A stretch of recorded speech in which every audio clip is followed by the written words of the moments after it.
All right, so the war is ongoing, Jonathan. I don't know what the outcome is going to be, but I can tell you who's going to be the winner and the loser. My opinion right now. Okay, what is it? The loser will be Russia. As in, when you say loser? Loser meaning that at some point it's either they're going to lose small or they're going to lose big. And I'm not talking about the battle. I'm talking about the bigger picture. The bigger picture. Okay. Because, there is no way in the world, as we talked about I've talked about it in the last few days. I believe Vladimir Putin did not realize the amount of fighting force that Ukraine has given the Russian military. Mm-hmm. They still have not seized any city yet. Sheesh. After 2 weeks of fighting. This is supposed to be the number 2 military in the world behind the United States. Wow. Ukraine, I think, was ranked 22 or 23. Oh, wow. So, and the Russian military outnumbers the Ukrainians, I think, 3-1 at this point. But that's also because they're not really putting their big dogs out well, yet, I think right? also, the Ukrainians are fighting for their land, their wives, their spouses, their children, their jobs, it their means a lot livelihood. more. It means a lot more to them. Yeah. So, Putin was not. Putin thought he was going to take over Ukraine by now. Yeah, you could tell. Right. Number two. Look at that face. Unbothered. You know what? Between him and the pumpkin, it's amazing. It's wild. Yeah, right?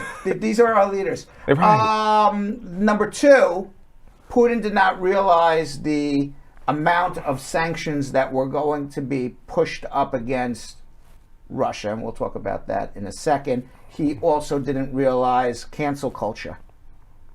Everybody's canceling Russia. Because my thing is... So ultimately, he's either going to lose small or big. Right. But ultimately, they're going to lose.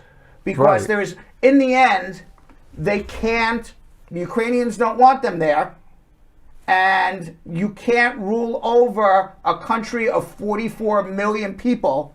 Do you know how many people in the military you would need to rule over a country of 44 million people who don't want you there? So who you just bombed the hell out of all their cities? Right. Could you see him actually taking back taking everything back and being like, okay. No, well, that's the problem. In the Russian history, I'm not that I'm an expert in Russian history, but I'll tell you what I do know. Mm-hmm. Okay? What I do know is that after World War I, the Tsar of I guess it was the Russian Tsars. I guess I think his name was. I don't want to say. I forgot his name. It could have been Nicholas or whoever the last Russian Tsar was. After World War I, the communists threw him out because Russia did not do very well in the war. Okay, so every time Russia doesn't do well, Nicholas II. Thank you. Every time Russia doesn't do well, their lead in a war, new leadership. Mm-hmm. Okay, World War I, no more Tsar, Nicholas gone. It's now the communists. Okay, then World War II, Stalin won. He got to stay in power. During the 60s, the Cuban Missile Crisis, Brezhnev, who was in charge of Russia, pulled the missiles out of Cuba. 2 years later, he's out of power because he backed down to the United States. Mm. Gorbachev invaded Afghanistan for 17 years. They lost the war in Afghanistan. They pulled out. Guess what happened? Gorbachev started perestroika, and as a result of all of that, he lost power. So every time there's a war, and just historically, the head of whoever's running Russia, if they lose, ends up historically not being in power. Okay. So Putin can't afford. He's going to keep doubling and tripling down.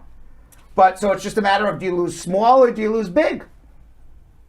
That seems to be the problem, and that seems to be the quandary that everybody's in. Is like, how do you get out of all of this now? And I don't see all the companies and the people that have pulled out of Russia.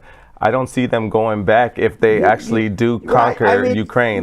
You're never going to have that. He didn't expect NATO to be as united. He didn't expect the Ukrainians to fight like they are. He didn't expect the economic sanctions. And he was not expecting cancel culture. Yikes.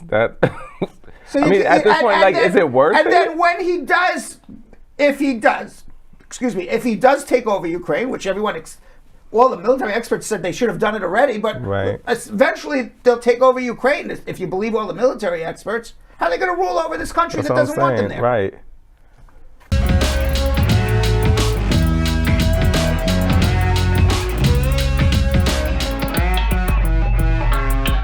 Thanks for watching. For more Brad Show Live, like and subscribe to our YouTube channel.